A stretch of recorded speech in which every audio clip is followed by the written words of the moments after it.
Bayangkan punya seragam, punya senjata, digaji rakyat, terus sewenang-wenang menggunakan kekuasaan.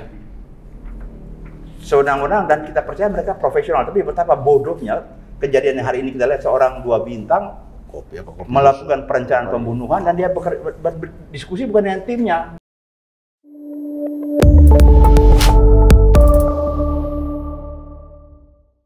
Kita akan melihat lebih jauh seperti apa penyidikan dugaan tindak pidana pembunuhan terhadap Brigadir J dengan tadi ex Kadif Propam Polri Irjen Verdi Sambo. Dan yang menarik tidak hanya soal insiden pembunuhan, ternyata ada banyak hal yang mengikutinya. Mulai terbuka misalnya beberapa kasus seperti ada juga misalnya keberadaan Satgas Kus Merah Putih misalnya. Siapa-siapa aktor seperti yang di dalamnya, seperti apa perannya. Kita juga melihat bagaimana soal kasus ada istilah judi online dengan kode 303 seperti apa. Saya kira para pakar akan menguliknya seperti apa Republik Penegakan Hukum ke depan. Untuk sementara pada tahap pertama persilakan pada Pak Alfon lebih dahulu, barangkali 5-7 menit untuk pemantik awal. Secara berkelanjutan nanti Pak Sugeng, Pak Petrus, dan Pak Daniel. Silakan Pak Alfon. Jadi baik, selamat siang para pemirsa, rekan-rekan yang hadir. Jadi memang ini pembunuhan daripada seorang bintara yang terjadi di Duren 3 menarik perhatian dan sekaligus menimbulkan berbagai keadaan yang perlu diperhatikan, karena bagaimana sebuah keadaan yang sebenarnya tidak masuk akal bisa terjadi di Republik tercinta ini. Yang saya katakan tidak masuk akal karena kalau kita melihat dari berbagai kesempatan bagaimana Kapolri Jenderal Listio Sigit ini membawa ke DPR seorang Sambo dan menceritakan kalau ada apa-apa menyangkut pelanggaran, ketidaktertiban dan sebagainya, inilah dewanya yang akan menyelesaikan dan sebagainya. Jadi Pak Kapolri itu menanamkan tanduk-tanduk yang begitu dahsyat dan kesaktian yang begitu penuh kepada seorang Kadif Propam. Dan sekaligus dalam Satgas Merah Putih ini Kadif Propam juga merangkap tugas-tugasnya dalam Satgas ini sebagai Kabar Eskrim. Karena semua tugas-tugas baik pelanggaran menyangkut narkotika, menyangkut perjudian, menyangkut IT, menyangkut macam-macam soal, Kasatgasnya seorang Kadif Propam yang dahulunya pada tim-tim pertama itu Kasatgasnya itu Kabar Eskrim.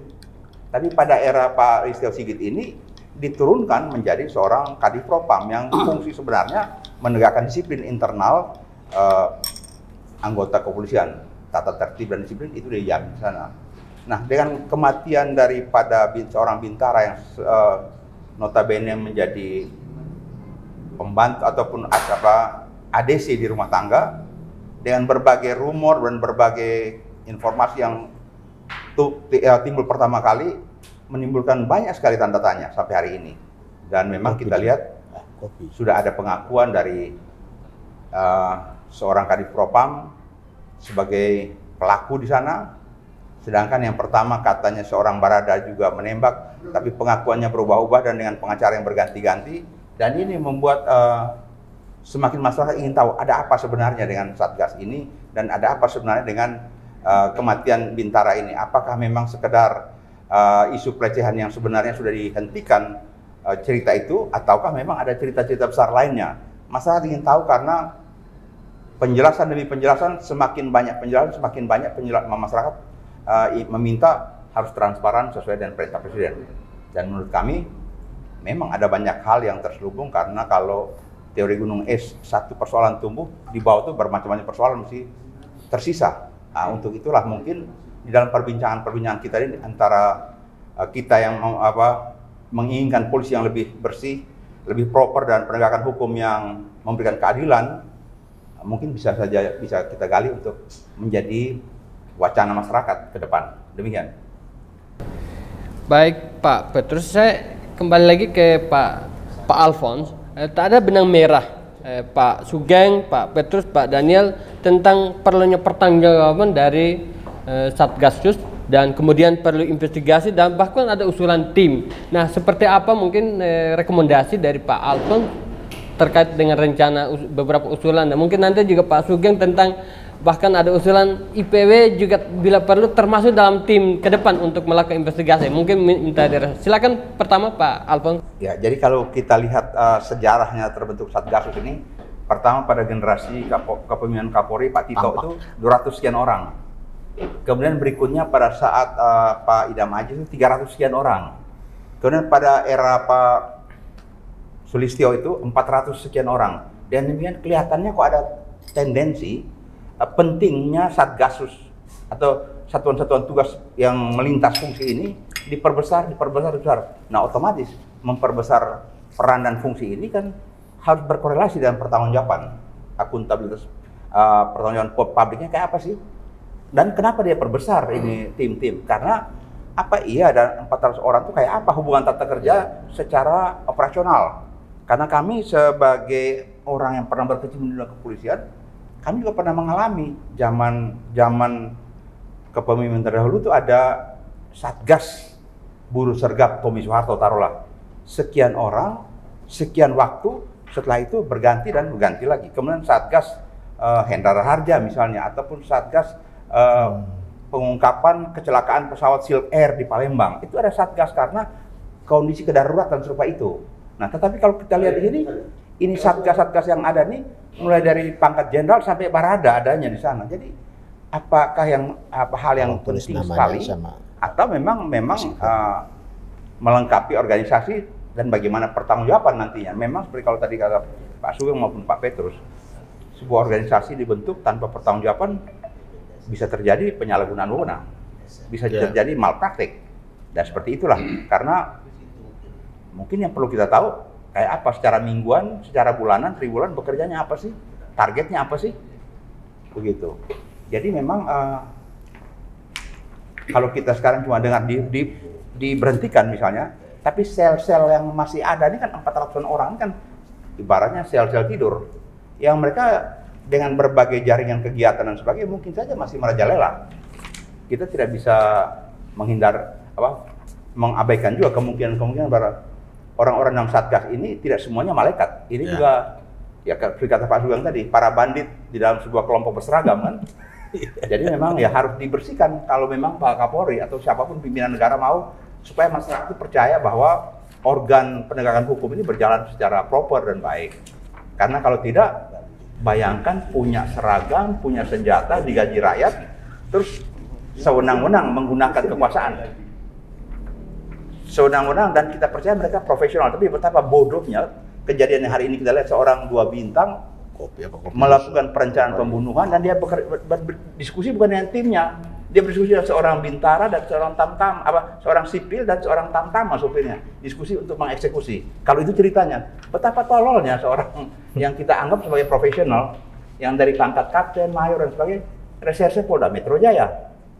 Dan reserse kan punya kerjaan memeriksa perkara. Jadi kalau film-film itu sutradara bikin cerita dan bikin bersama imajinasi, reserse itu periksa para tersangka untuk tahu anatomy of crime. Kok betapa sederhana? Atau jangan-jangan karena bidang yang mereka tangani itu termasuk narkotika, jangan-jangan ini jenderal pemakai juga. Jadi otaknya nggak waras ini. Karena betapa bodohnya skenario ini. Kalau menurut saya, sebagai penyidik senior di kepolisian, sepanjang hari saya geleng-geleng kepala karena kalau mau bunuh orang, kenapa di rumah sendiri? Kalau mau bunuh orang, kenapa pakai isu selingkuh? Selingkuh buktikan dong. Apa perbuatannya? Visumnya di mana? Tidak ada visum. Dan itu digaungkan berapa hari untuk menutupi isu sebenarnya bahwa ada yang mati. Kemudian bagaimana mengabaikan kemungkinan bahwa pada saat visum itu akan kelihatan arah tembakan dari mana. Kalau ini arah tembakan ada di belakang kepala, siapa yang nembak orang di belakang kepala? Sedangkan cerita pertama berada di atas tembok, di atas lantai. Jadi memang sebenarnya sepatutnya dapat menduga bahwa cerita ini yang penuh rekayasa ini harus lebih canggih. Tapi kalau yang seperti ini jadinya, jangan sampai rakyat pikir sekian lama yang kalian kerjakan jadi perkara P21 disidangkan, ini proses peradilan sesat yang diawali oleh penyelidikan dan penyidikan yang tidak terkonsepsi. Demikian. Menyangkut pada problem regulasi tadi yang dikritisi, mungkin ini catatan untuk ke depan.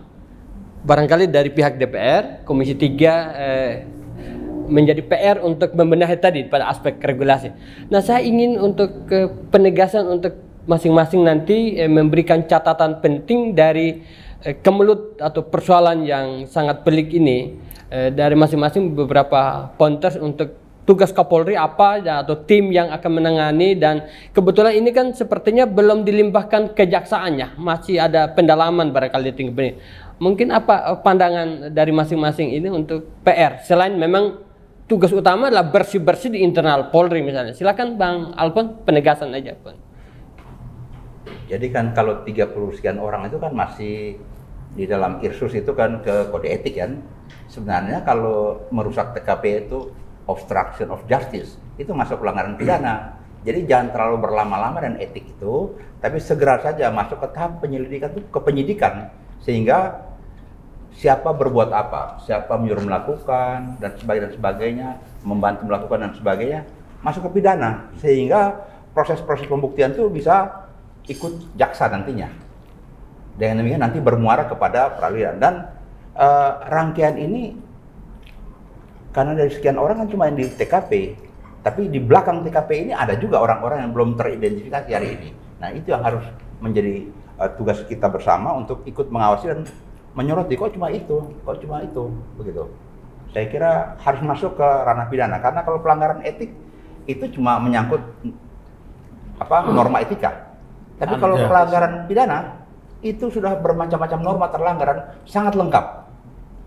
Aturan-aturan pidana yang berlaku, hukum acara secara tegas dikenakan. Jadi kalau etika itu menurut saya masih basa-basi, ini agak malu-malu lah, ewo-ewo.